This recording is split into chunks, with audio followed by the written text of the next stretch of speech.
hello, welcome to another video of Campus Search. നമ്മൾ ഫ്രണ്ട്സിന്റെ ഇടയിലൊക്കെ ഭയങ്കര സംസാരിക്കുന്ന ആൾക്കാരായിരിക്കും. പക്ഷേ ഒരു കാര്യം ഒരു 4 ആൾക്കാരുടെ മുമ്പിൽ പോയി പ്രസന്റ് ചെയ്യാൻ പറഞ്ഞാൽ പലരുടെയും ഗട്ട്സ് ചെറുതായിട്ടൊന്ന് കുറയും. ആൻഡ് എങ്ങനെ നമുക്ക് ആ സ്റ്റേജ് ഫിയറിനെ ഓവർകം ചെയ്യാം, അല്ലെങ്കിൽ എങ്ങനെ നമുക്ക് നന്നായിട്ട് പബ്ലിക്കിനോട് സംസാരിക്കാം, എങ്ങനെ നമുക്ക് പബ്ലിക് സ്പീക്കിംഗ് സ്കിൽ ഇംപ്രൂവ് ചെയ്യാം. ആരും ജനിക്കുമ്പോഴേ ഈ സ്കിൽസ് ഒന്നും ആയിട്ടല്ല വരുന്നത്. ഗ്രാജുവലി നമുക്ക് ഇംപ്രൂവ് ചെയ്തെടുക്കാൻ പറ്റുന്ന ഒരു സ്കില്ലാണ് പബ്ലിക് സ്പീക്കിംഗ് എന്ന് പറയുന്നത്. ആൻഡ് ഇപ്പോൾ നിങ്ങൾ കോളേജിലോ സ്കൂളിലോ പഠിക്കുകയാണെങ്കിൽ ട്രസ്റ്റ് മീ, ഇതാണ് നിങ്ങൾക്ക് ഏറ്റവും പറ്റിയ best time. So first tip എന്ന് പറയുന്നത് നോ യുവർ ഓഡിയൻസ്. ഇപ്പോൾ നിങ്ങൾക്ക് നാളെ ഒരു പരിപാടി ഉണ്ട്, നിങ്ങൾക്ക് നാളെ ഒരു ഇവന്റിന് പോകണം, നിങ്ങൾക്ക് എന്തെങ്കിലും പ്രസന്റ് ചെയ്യാനുണ്ടെങ്കിൽ ഫസ്റ്റ് നിങ്ങൾ മനസ്സിൽ വിചാരിക്കേണ്ട കാര്യം, ആരാണ് നിങ്ങളുടെ ഓഡിയൻസ്?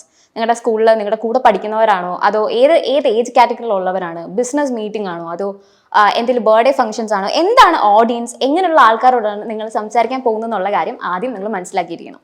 ആൻഡ് രണ്ടാമത്തെ ഏറ്റവും ഇമ്പോർട്ടൻ്റ് ആയിട്ടുള്ള കാര്യം പ്രാക്ടീസ് ആൻഡ് പ്രിപ്പയർ.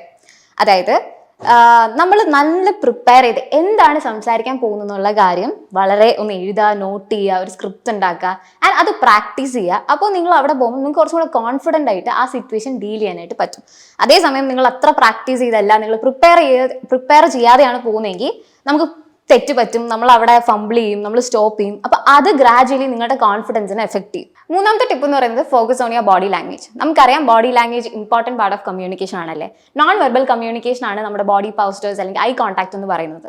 നമ്മൾ ഒരു കാര്യം പ്രസന്റ് ചെയ്യുമ്പോൾ പബ്ലിക് സ്പീക്കിംഗിൽ ഏറ്റവും ഇമ്പോർട്ടൻ്റ് ആണ് നോൺ വെർബൽ കമ്മ്യൂണിക്കേഷൻ. നിങ്ങളൊരു സ്റ്റേജിലാണെങ്കിൽ ഓഡിയൻസിനെ ഫേസ് ചെയ്യുന്നതും ഐ കോൺടാക്ട് കൊടുക്കുന്നതും, നമ്മൾ കൈ യൂസ് ചെയ്യേണ്ടടുത്ത് കൈ യൂസ് ചെയ്യേണ്ടതും, നമ്മുടെ പോസ്റ്റർ എല്ലാം വളരെ ഇമ്പോർട്ടൻ്റ് ആണ്.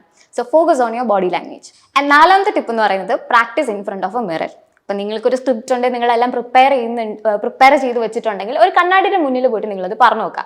അപ്പോൾ എന്താണ് ഗുണം എന്ന് വെച്ചാൽ നിങ്ങൾക്ക് തന്നെ അറിയാൻ പറ്റും എവിടെയാണ്, എന്താണ് പോരായ്മ, എന്താണ് മാറ്റാനുള്ളത്, ബോഡി ലാംഗ്വേജിൽ എന്തെങ്കിലും മാറ്റം വരുത്തണമെന്നൊക്കെയുള്ള സ്വയം ഒന്ന് നമുക്ക് ഇവാലുവേറ്റ് ചെയ്ത് ബെറ്റർ ആക്കാൻ അത് സഹായിക്കും. ആൻഡ് അഞ്ചാമത്തെ ഏറ്റവും ഇമ്പോർട്ടൻറ്റ് ടിപ്പ് എന്ന് പറയുന്നത് ആസ്ക് ഫോർ ഫീഡ്ബാക്ക്. ഇപ്പം നിങ്ങൾ എന്തെങ്കിലും ഒരു പബ്ലിക് സ്പീക്കിംഗ് ആയിട്ടുള്ള കാര്യം നിങ്ങൾ ചെയ്തു, ആൻഡ് ആ റൂമിൽ ഉണ്ടായിരുന്ന ആൾക്കാരോട് അല്ലെങ്കിൽ അതിന് ഓഡിയൻസ് ആയിട്ടിരുന്നവരോടോ അല്ലെങ്കിൽ നിങ്ങൾ നിങ്ങളുടെ ഫ്രണ്ട്സിനോടൊക്കെ പ്രസന്റ് ചെയ്ത് കൊടുത്തിട്ട് നിങ്ങളൊരു ഫീഡ്ബാക്ക് ചെയ്ത് എങ്ങനെ ഉണ്ടായിരുന്നു, ജെനുവിൻ ആയിട്ട് ഫീഡ്ബാക്ക് തരും എന്നുറപ്പുള്ളവരോട് വേണം നിങ്ങൾ ചോദിക്കാൻ.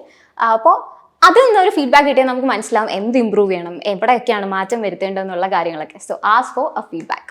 അപ്പോൾ ഞാൻ നേരത്തെ പറഞ്ഞല്ലേ, പെട്ടെന്ന് ഒറ്റ ദിവസം കൊണ്ട് നമുക്ക് ഇമ്പ്രൂവ് ചെയ്യാൻ പറ്റിയ ഒരു കാര്യമല്ല പബ്ലിക് സ്പീക്കിംഗ് എന്ന് പറയുന്നത്. ഗ്രാജുവലി നമ്മൾ ചെയ്ത് ഒരു 2-3 സ്റ്റേജൊക്കെ കയറുമ്പോൾ തന്നെ ഓട്ടോമാറ്റിക്കലി നമുക്ക് കോൺഫിഡൻസ് വരും.